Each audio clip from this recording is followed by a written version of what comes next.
Magandang hapon sa inyong lahat. So, it's already around 4:30 here in afternoon our place. Pero ang init pa rin ng yung araw. Kaya ang ginawa ko, instead na magdilig ako ng halaman, isa around 2:30, 2 o'clock in the afternoon, ginawa ko na lang na ngayon na lang ako nagdidilig ng halaman. Kasi grabe ang init, tapos yung kailangan mag-jacket tayo para hindi tayo sa init. Tapos may marami na ako dito, yung namamatay na mga bonsai materials dahil sa sobrang init. Even though 2 beses ako nagdilig ng halaman, I do the watering of my bonsai materials morning and afternoon. Pero sa ngayon nag-start ako na magdilig around ngayon ang sinabi ko na 4:30 na. After that madiligan ko ito may maraming mga ibon na gustong maligo doon sa mga dahon.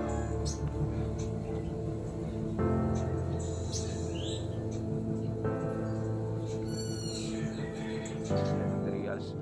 It is my short video ako, mai-plus ko yun, na videohan ko sila.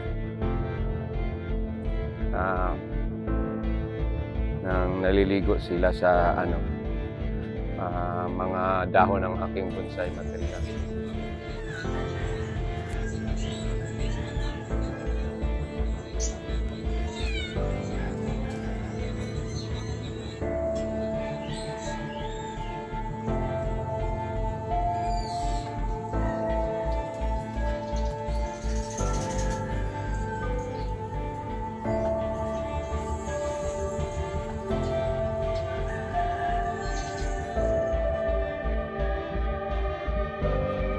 So may mga bonsai materials dito may mga bonsai materials ko dito na hindi niya makaya yung init ng araw. Like may katong piskil, may namamatay, tapos yung milindres doon patay.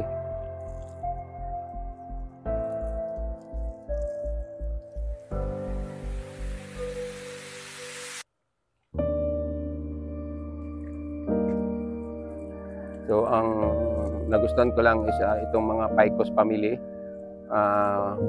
Kahit sobrang init, kaya nila mag-survive. Itong tugas bato, if ever hindi madiligan, lawos na yun, including the wild lemon. Grabe ang 2 beses ko na ito dinidiligan, pero tuyo pa yung mga what we call this, mga sayuta, yung sa soil ng bonsai.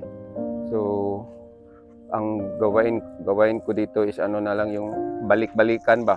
After matapos ako for the whole, ulitin naman para basa yun. And supposed to be is mag-rinse tayo ng magdilig steady mo around 10 seconds, pero dili na ko mahimo kasi daghan man kayo ni siya, bulubuan. Then tubig ko mahuman.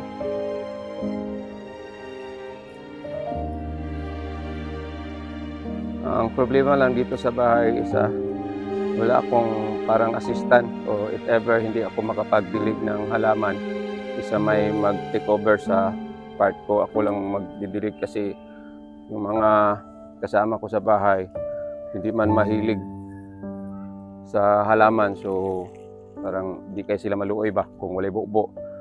So hindi ako makatiis magtingin pag sobrang tuyo na yung halaman. Parang sabi ko, pag malimutan na mabubuan, siguro mga 4 na araw, patay na. Katulad itong aroma ko, everyday ko ito dinidiligan, pero tingnan nyo na ang itsura is nangahulog yung dahon. So hintayin ko na lang kung saan ito putok o saan ito magtatagal. Basta ginawa ko lang makaya na ma-survive siya. So nandito pa lang ako sa 1/4 ng area. So matapos ako nito almost 6 o'clock na.